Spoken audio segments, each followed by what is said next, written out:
Україна на сьогодні є найзамінованішою країною в світі. Країною, в якій найбільше вибухонебезпечних предметів. За цих 1,5 роки, котрих триває повномасштабна, активна оця фаза війни в Україні, Україна стала найзабруднішою країною в світі по вибухонебезпечних предметах.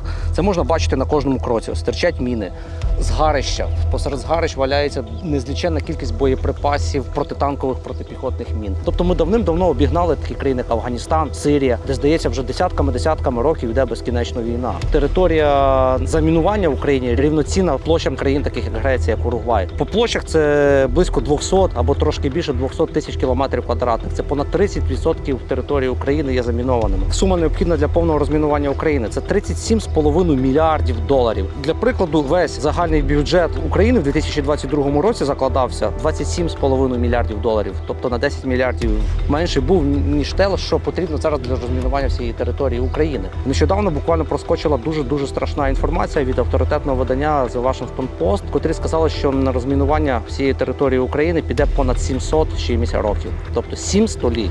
Звичайно, 700 чимось років – це найпесимістичніший прогноз. Це прогноз, котрий передбачає видалення з землі всіх металевих предметів, осколків, куль, гільз. Більш оптимістичні прогнози говорять все рівно про 20, 30, 40, а то й 50 років, аби територія України стала безпечною для життя. Адже сьогодні ми можемо бачити, що після Другої світової війни минуло понад 80 років, але щороку з новин чути, як в тому чи іншому регіоні України підривається трактор, підриваються люди на снарядах, на мінах, котрі позалишалися в полях.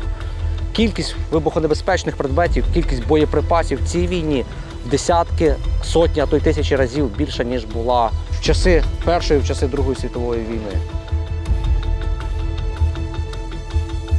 Нас їх вигнали, а в Максимовці вони стояли, вони все время стояли. І це вони гачили по нас все время. Ми бігли, ми в ямі там ховалися, бігли якраз сюди. Ми тільки встигли добігти, їсти, хочеться ж їсти, щось їсти, звернути, ще хазяйствочку. Якраз де качеля, там воно, 12 тачок землі я привезла, он де покосив дід. І це як ужарило, пішло через коридор, через хати, це все пішло. Друга прийшла ось, бачите? І це все розбило. А третя прийшла воно в двір. Оце в дворі не було нічого, це ми що самі можемо, там потрошку щось строїмо, щось. Ну от що ми вдвох зробимо? Що ми вдвох зробимо? Йому 80, мені 70. Ну що змогли, он трошки купив. У мене пенсія 2,5, в його 3. А тут і нічого, мені Катя, ніхто нічого не зробив. Вже не відбудується. Хоч спасибо, що світ нам якось підключили світ. І воду, спасибо, що то там самі вже зійшлися, там трошки зробили, водичку качаємо. Оно, бачите, яка в мене, газ який у мене. Оце ви так їжу готуєте, так? Оце я так готую. А ви думаєте, топлю чим? Усіми тряпками, які були в хаті. Все перегноїлося, все пропадало. І то ті тряпки в мішки, тими тряпками варив їсти. А у вас тут з дровами важко, так? Тож ні лісу немає, ніхто не А привозить? куди ми не підемо в лісосмуги? Воно все помініроване, ви що? Тут страшно ходити, воно навіть страшно вийти. Я боюся, от піти, наприклад, туди, я боюся. Ви не йдете в город? Ні. Не дай Бог. Посеред городів оце там ями сюди. Тут же так бомбили, що... Та якби ще ми молоді були, ну ще б може, а так, я не знаю. Ну, а все одно помаленьку будемо щось відстраювати, щось будемо робити. Спасибо нам, гуманітарку нам спасибо дають потрошку. Волонтери в нас дуже хороші, спасибо нашим волонтерам. Боже, б'ють, снаряди б'ють, осколки летять, а воно, бідне, везе нам хлібушок, падає вместе з нами на землю, щоб дати нам хлібушок, щоб ми не голодали. Я ще в себе я вважаю, що 50%, а в людей ще взагалі ж є. Ну, сильно та сторона більше та сторона пострадала, сильно били по той стороні, сильно били. А воно горіло рядом село, в нас там, де стояли фашисти. Усе вибухало, цілу ніч рвало, там так рвало, мало що горіло, ми думали, ми згорилися. Це кажуть, що там розтяжка, мабуть, може лисиця, може кабан. Пішла розтяжка і пішло горіти. На всю оставшуюся жизнь нам хватит горя і печалі.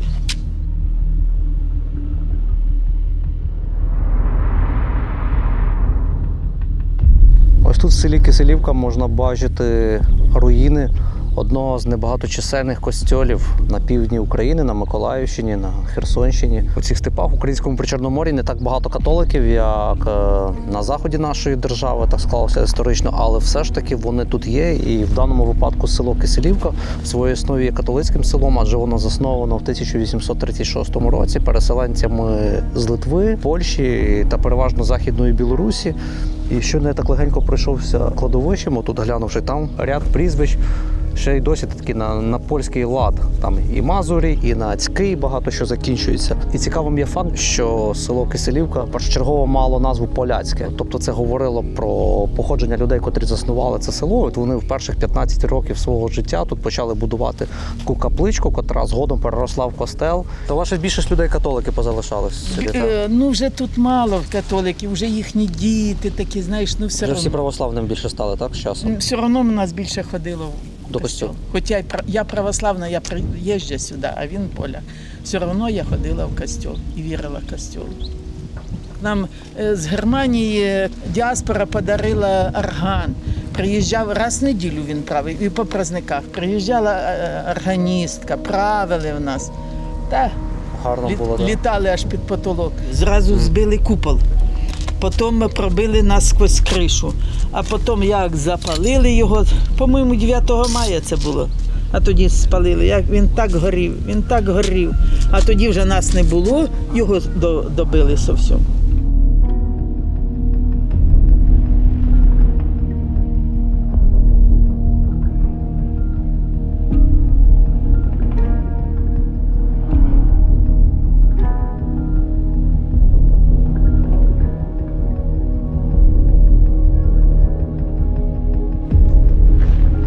В костел я ходив, коли ще був цілий, коли орган ще стояв. Тобто ви католики постійно відвідували, так? Так. Коли ще органна музика була, а потім вони били по костелу, вони цілеспрямовано били на костел повністю. Хотілося б відновити його.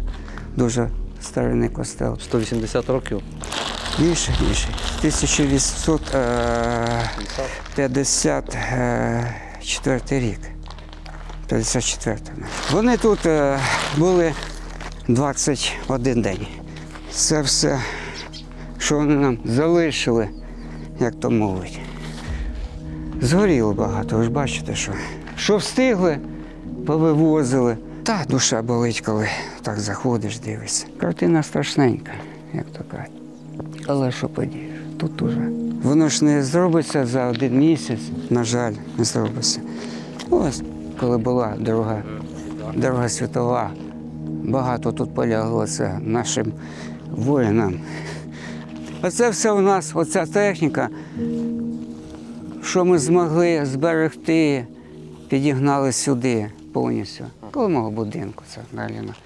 Це все позабирувано. Це у нас було на нашому полі, позабиралось. Вони. Це несучі елементи ці. Так, несучі елементи. Ось, бачиш, це все. Смерч рога. Оце все. Металобрухт. Оце ми на площадці, по полях збирали. Де могли під'їхати. Бо вже як ми почали збирати, там вже підйом трави був. Дощі дуже часто йшли. По погодних умовах вибирали час, знаходилися. Це серйозні. Боєкомплекти у їх були, дуже серйозні. А ось моя хатинка і кухонька. Я сам з Максимівки, я родився там, Максимівка. І там мамина хата згоріла. То саме перше, коли де бузока, там може. З цієї сторони йшов вогонь, він якось тако повністю йшов, ланцюгом так. Підступати було дуже опасно. Отако підступаєш все вже. Дуже боялися, щоб на цю сторону не був перехід. Якщо вітер туди якусь іскринку заніс би, то тут би село почало горіти з східної сторони. І повністю воно би згоріло це село. Згоріло. Довго це було аж до ночі майже. Вогнище велике було полум'я, було велике. Ну, ми зуміли, дякувати Богу, зуміли все ж таки.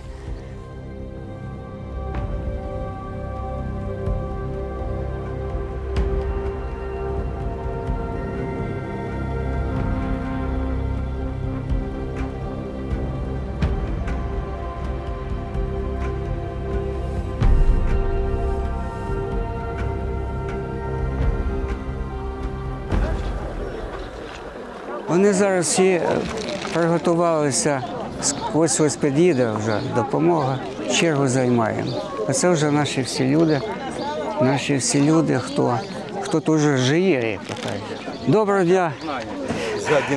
Доброго дня. Добрий день.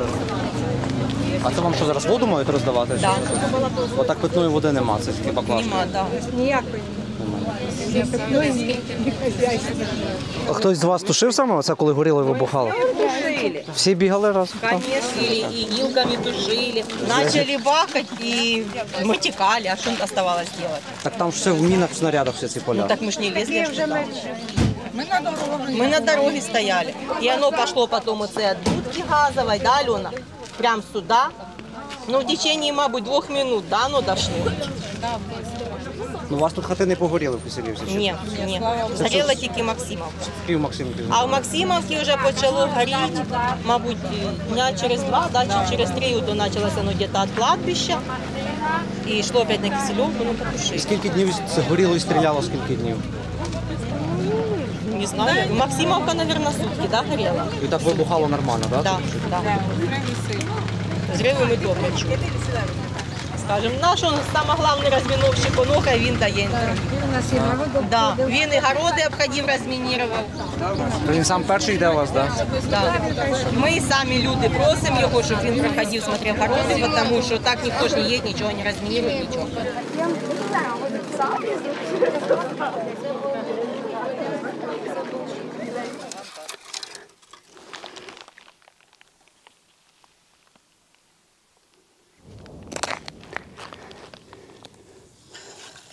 Хай вона краще там буде.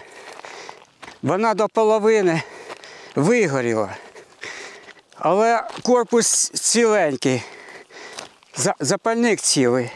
Теж він небезпечний запальник. Хай буде краще там. Щоб... А, це парашути ці фосфор. Парашути ці, я вже сам зрозумів, що коли то вони скидували, з літака скидували, це фосфорні заряди були такої длини вони, і вони на парашутах їх скидують, і потім все загоряється, все горить. Тут пшеничка була. Я саме перше тут це обхід робив, по дорозі ходили. Ну підемо. Тяжко тоді, коли бачив, оце все бачив. І коли бачив, хто сюди прийшов, з якими намірами, розумієте? І в кожного зброя. Приходять до магазину без цього всього свого, без амуніції. Але в очах ми читаємо, що прослідковується така ненависть. Загарбники. Загарбники, так. Строгану осталося кусок. Покажу, які вони, чим вони по нас били. Бачите? Дивіться. Вона вигорівша. Це щоб ніхто сюди не той. Вигоріло, воно все вигоріло. Подарунки, як то кажуть, як я називаю. Я десь поставлю таку хай, щоб ніхто не наїжджав. Та тут нема, тут техніки немає ніякої. Ай-яй-яй. Ось. Трава як пішла. Її не було, вона отакою була ось. Як пішло все.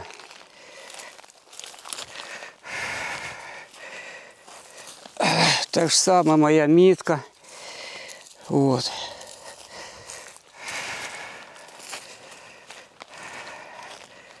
Оце червоний колір, то я мітку намітив. Її вони перекинули, вона зараз перекинута, вони глянули. Активована, так? Так, вони оставили, вони, мабуть, я так розумію, вони, мабуть, ще мають приїхати сюди, їх зложать на купу, підірвуть. Отакі вони, отут я нарахував 34 штуки, я тоді показував, повністю пройшов. Це ви робили прохід туди? Так, це прохід, щоб мені видніше напрямок був. Коли вже трава піднімалася, щоб напрямок був видніше. А це вже розірвано, вони тут сапери вже попрацювали. Бачите, от вигоріло. Ну далі вже будемо бачити, де вони, звідки вони по нас стріляли. Захисники в кавичках. Отут у них починали з бліндажі. Це тільки початок. Тут низовина, дренаж, як то називається, і йде десь метрів 700 Оце повністю обличчя тепер підходить. І тут все.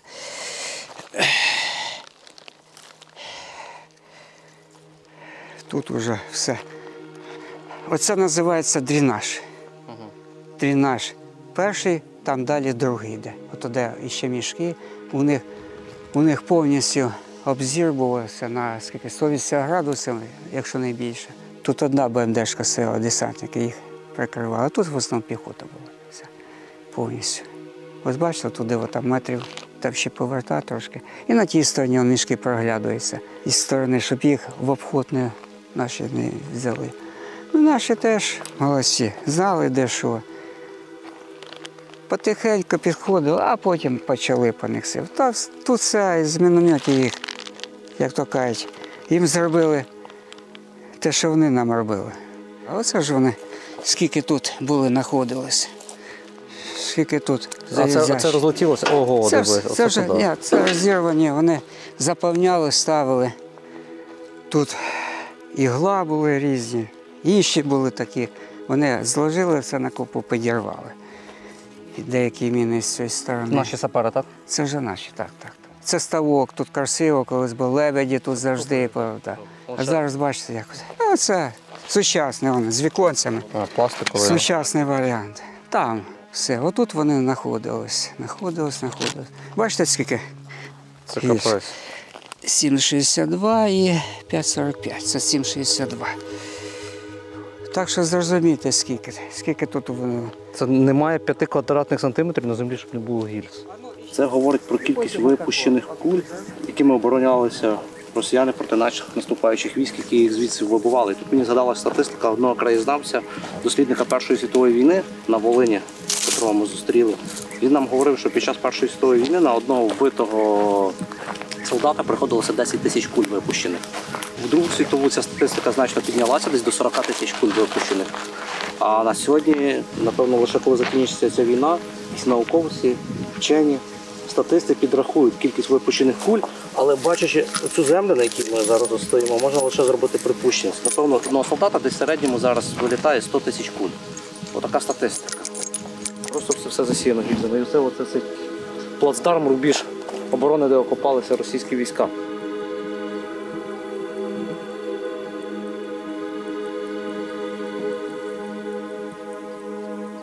Судячи по людях, коли люди сюди вже бачу на цей час, зараз скільки людей, то десь дворів більше 100, мабуть, буде, я так гадаю, більше 100 буде дворів тут.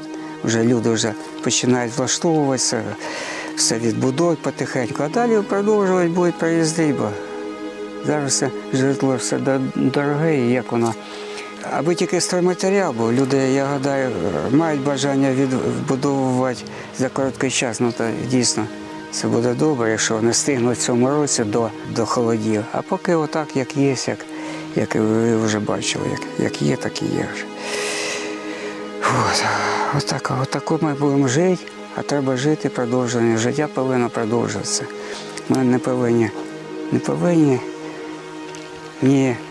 ніяк і ніколи не повинні, як то кажуть, стати отакої. Ми повинні працювати. І все відремонтується. А це від ракети, від літака. Трошки попрацювали наші. Ну тут була нульовка. Тут же ж були наші позиції. Це агропідприємство якесь було? Так. Тут був зерноток, отут стояли зави, воно один комбайн, воно другий, це все, що залишилось. З батьками стояли на вулиці, вони почали сюди обстрілювати і поки не попали сюди.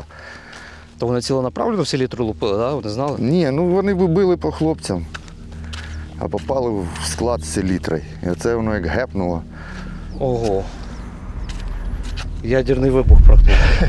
Ну, коротше, оця рожева хмара піднялась десь метрів 700-800. Бо зразу полетів шифер, доски, оці блоки підлітали, бо куски цих блоків аж у нас на вулиці. Гепнуло так, що я з краю вулиці докатився аж до батькових ворот. Туди до хати ваших батьків це по прямій кілометр чимось. Да, десь кілометр 200, отак десь. І це відкинуло, що з них звалило всіх. Ну, на Первомайському вікна повідкривалися всі. А до Первомайська, я вважаю, скільки тут? По прямій десь кілометрів 7.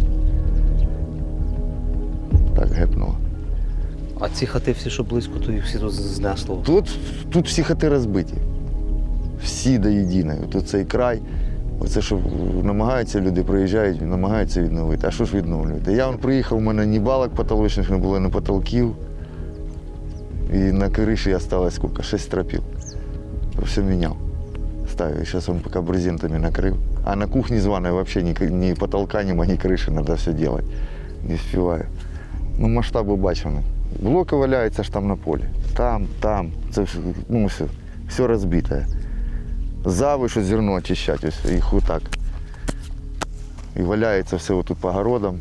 Машина ось заїжджала, там бункер прийомний. Засипала зерно, подавався на зав, очищалась від соломи, коротше, від всяких оцих семенов різних, щоб залишалось чисте зерно.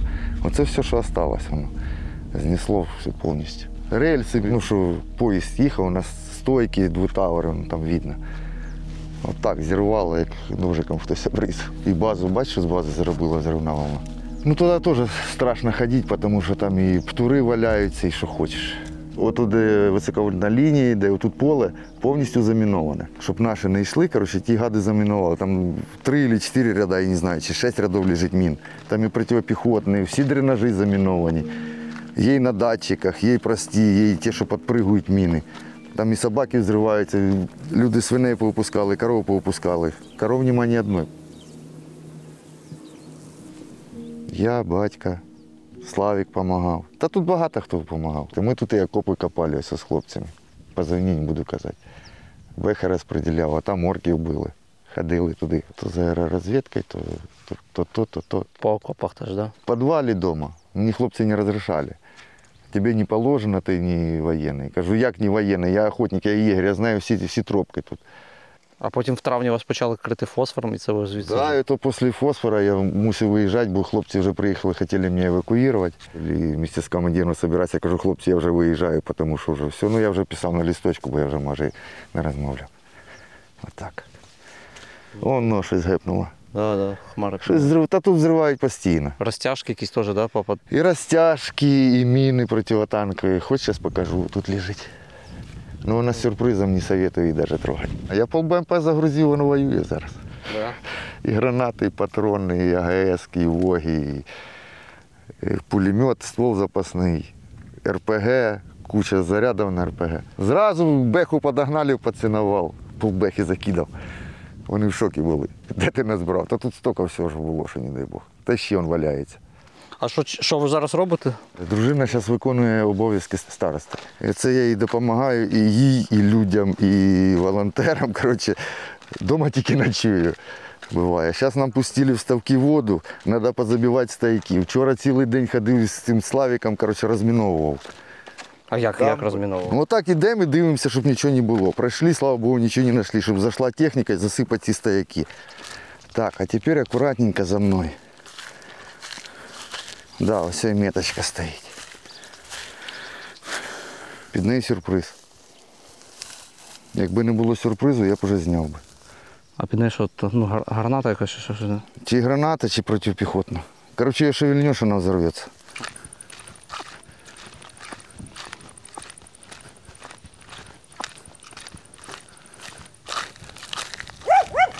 Бой перестань.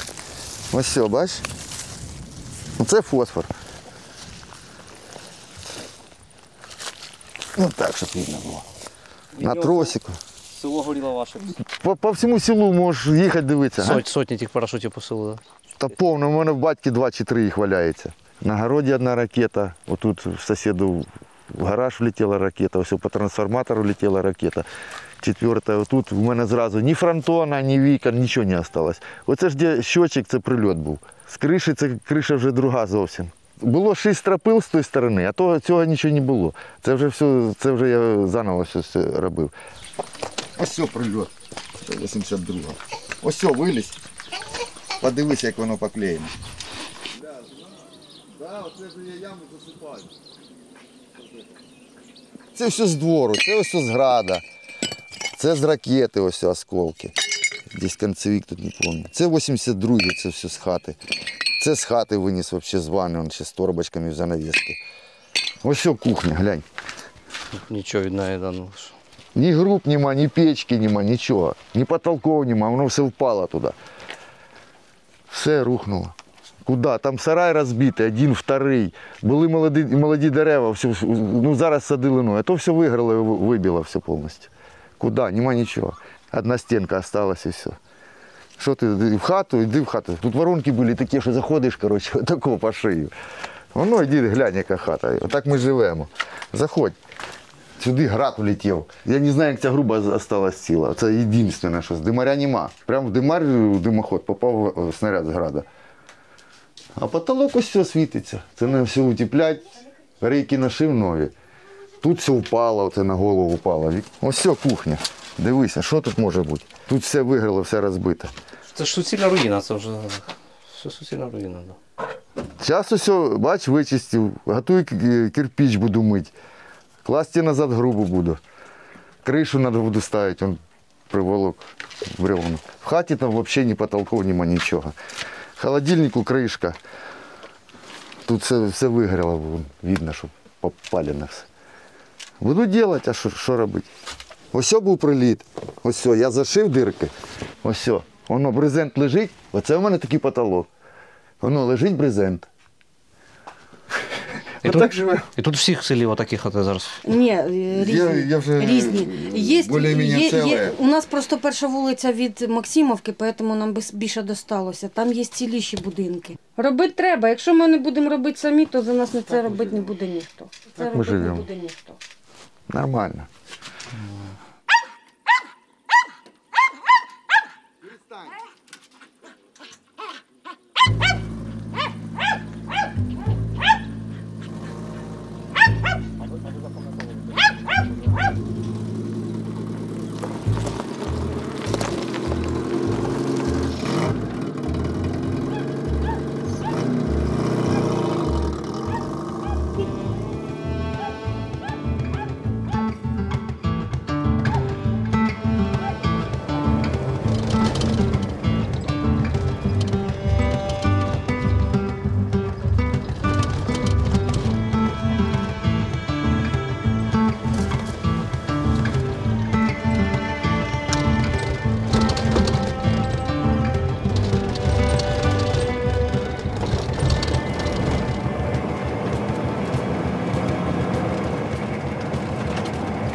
Зараз ми рухаємось в сторону населеного пункту Любомирівка.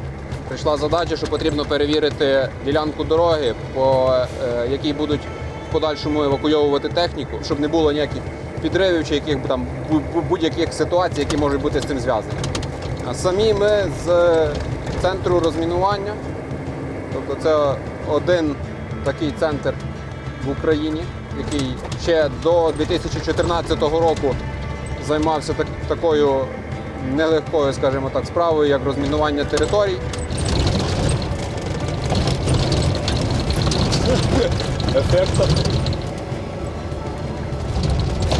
Цей хаймер з перших днів війни був на завданнях, і він закріплений за нашим загоном, але ми його не бачили просто. Він був у іншому загоні, і саме зараз нам його повернули, ми його трохи повернули в попередній стан і відправилися на завдання. По проходимості я б не сказав, що він дуже прям там вау. Це більше, скажімо так, безпека особового складу при обстрілах. Тобто ти можеш добратися до якусь точку, доїхати і не боятися того, що там поруч міна впаде, десь щось прошиє, десь щось покалічить. Ну, були випадки, інші групи підривалися, то всі живі. Так, там зламана нога, там десь ушиб, ще щось, але всі живі, абсолютно. Тобто він життя рятує і дуже добре. Ну, в нас, в принципі, як саперів, є дуже багато приказок таких, скажімо так. Саме основне правило, каже, одна нога тут, друга нога там. Зараз з'їдь направо і по ту сторону не треба.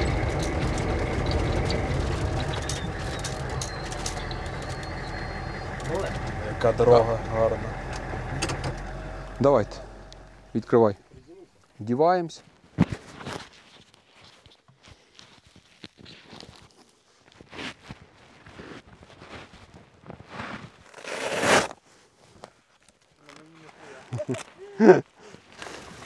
У мене плити трошки. Там Трошки пліти інші.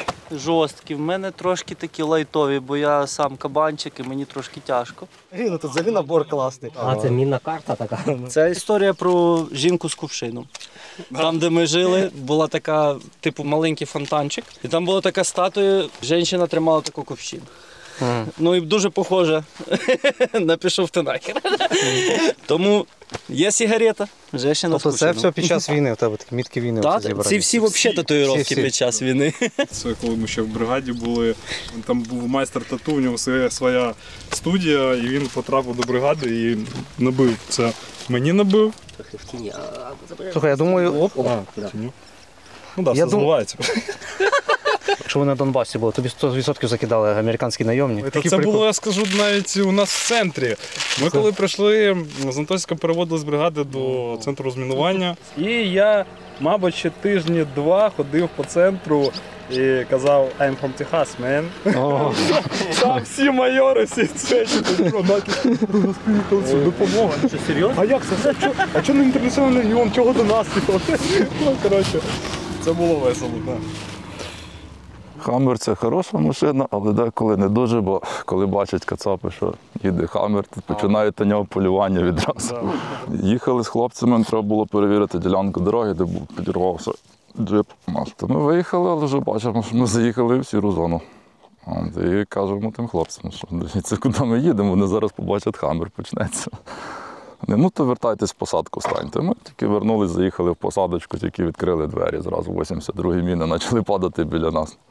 Прийшлося змінити місце. Да, тобто це реально правда. Я чув, що їх тригерить на західну техніку так, що... Так, ти можеш на Хаммері. Там, у мене максимум, що було в Хаммері, це 11 людей всередині в Хаммері. Це ми теж з позиції пацанів забирали, Харківський напрямок. Вон можеш людей висадити, лишити, от групу буде скупчення, просто сидять на місці, ніхіра, люди їх не цікавить. Машина їде, вони за машиною гоняться. Починаєш зачекати за цією машиною. Ще як для биків червона тряпка одних. Ну, це... А що ви робите дроном типу розвитку? Ми, в принципі, потім розумієш, на що звертати увагу і що може бути взагалі. Може якась міна підмилася, видно її. Намагаюсь вибити через знайомих з тепловізором третє. Коли сонце сідає, є десь 1,5 години і можна через тепловізор побачити, де міни встановлені. Вони нагріваються на сонці, земля швидше це, і ти бачиш все мінне поле. Розтяжки, все повністю.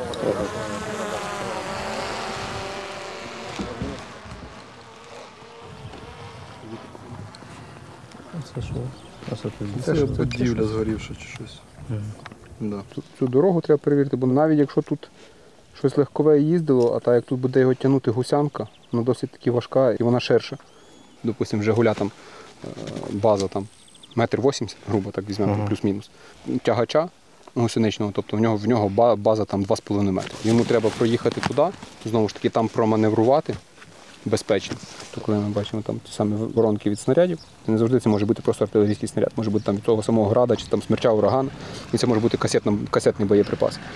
І, відповідно, він розкидає там свої касети, тобто там міни різних типів, там від тих самих пелюсток до там помок і так далі. Ми оглядаємо, чи нема там на дорозі якихось явних признаків того, що там щось заміновано. От. А потім вже тоді пускаємо в рух хлопців.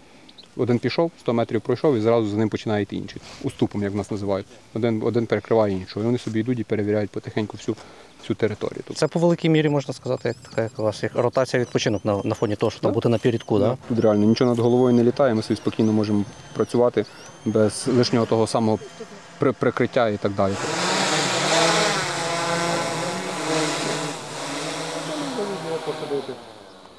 З 10 7, напевно, квадратних кілометрів заміновані.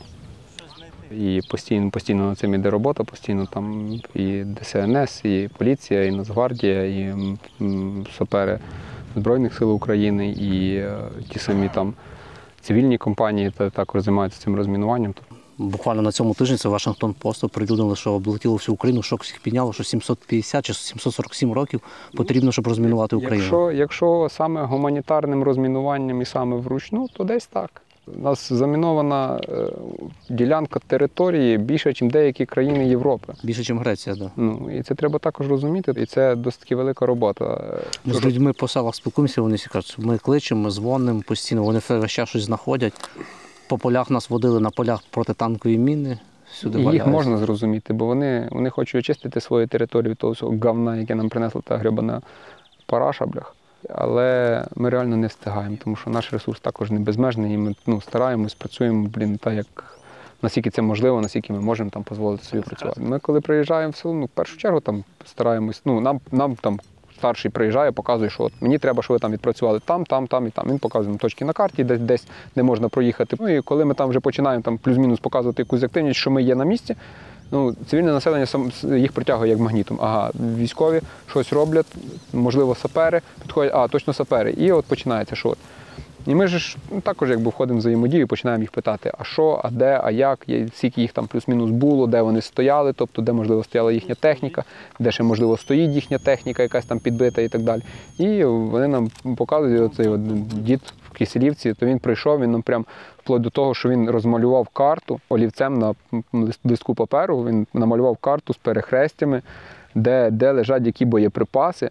Він намалював конкретно, як він виглядає. Тобто де живе дід Гаврило, і от від діда Гаврила хати, він отам лежить такий снаряд, і він його малює. Тобто в нього фотографічна пам'ять, і от він не знає, як цей снаряд називається, але він його малює. Він намалював його, і ми вже там плюс-мінус можемо зорієнтуватися, на що це схоже, хоча б так приблизно. Він поміг, ми поїхали, це якраз було на тій ділянці дороги, куди ми мали їхати, щоб забирати техніку, і реально там все було. І все точ, як дід цей нам описав. Я більш ніж впевнений, що якийсь ангел-охоронець, чесно, зверху там дуже сильно береже цього діда, бо стільки, що вони нам показували, скільки вони чого зняли, чесно, в мене самого волоси дибом ставали, я такий думаю, як? В першу чергу, на що ви туди лізли? Типу якісь розтяжки знімали? Да. Вони поприносили нам гранати, принесли пів'ящика тротилу. Каже, оце ми взяли там, це ми взяли там, а це ми зняли там, а там от ще можна йти, і там ще можна щось знайти. Бо ми туди не ходили, але ми знаємо, що вони там були, і вони там щось таке робили. Коли принесли гранати, ці УЗРГМи, вони просто замотані скотчем. Ми боялися, що він не взірвався, ми його скотчем замотали, щоб там кольцо, не дай Бог, не вискочило. Ми знаємо, що так можна. О, це метал. Такий звук, це вже він знайшов. Флегматичне таке терпіння треба мати, оце ходити з ним. Усідчивось теж, як снайпери. Це гільза з 30-ки. Дахи якоїсь таку, так? Так. Навіть капсуль не зроботаний. Тобто вона просто десь випала. Коли так спокійно обстановці, звичайно, краще працювати. Ти більш концентруєш увагу на полі, на своїй роботі. А коли там десь на передньому краї, то вибухи, стрільба то постійно і треба перебіжками, і також не переносиш з собою доволі такий небезпечний монтаж, скажімо так. Або коли переміщаєшся і знаєш, що під тобою там еквівалент тонна тротилу або більше, це розумієш, що якщо щось станеться, якщо буде обстріляна колона, то тебе розбере на молекули, там, в принципі, нічого з тебе не лишиться. Це також враховуєш ці моменти. І ці виїзди на передній край доволі таки страшно, тому що знаєш, що кожен виїзд може стати останнім. Слава Богу, що у нас в моїй групі не було втрат, слава Богу, і поранень.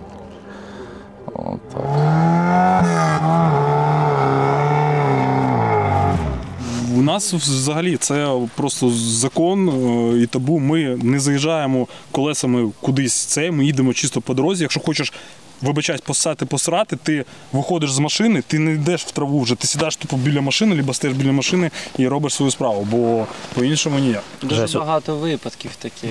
Як хлопці роблять? Ось, наприклад, іде дорога. Дорога, посадка з деревами.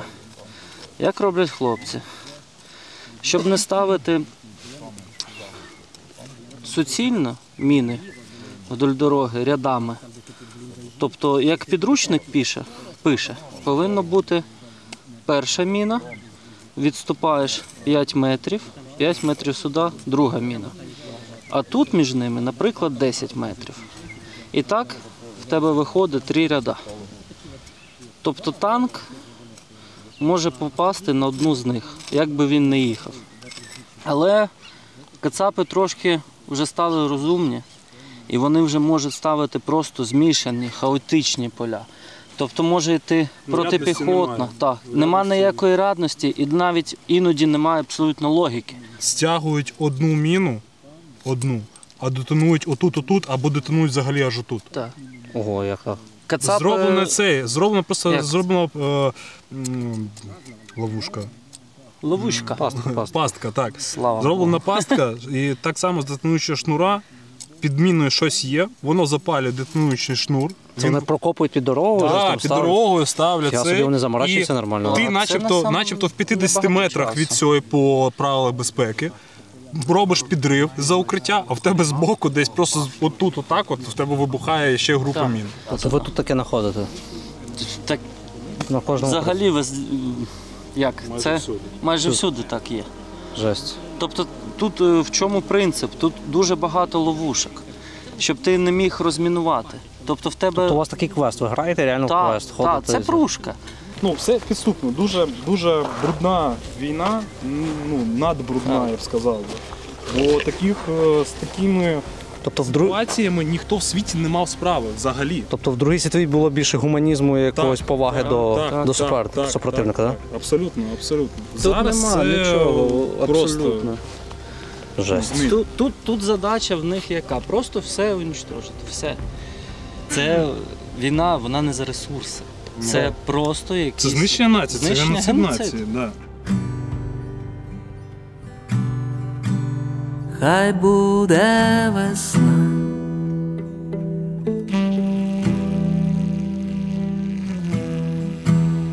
хай будуть дощі,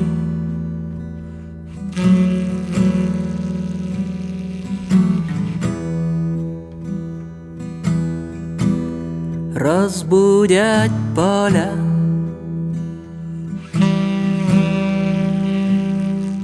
хай праця з'єднає завзято, хай буде життя.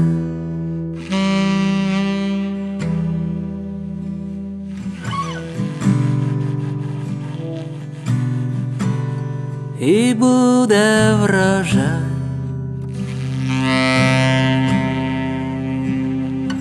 і лютий засніжений Львівський,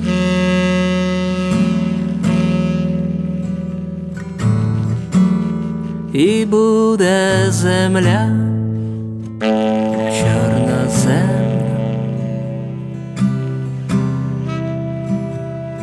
над морем, зоря українська.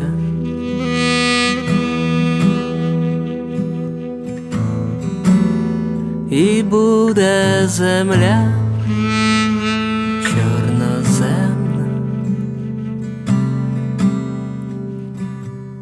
над морем, зоря українська. Хай буде весна,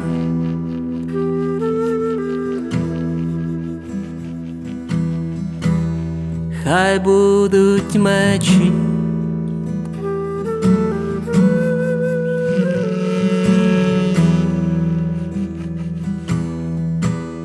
оросять поля, хай скром постане земля, хай буде життя.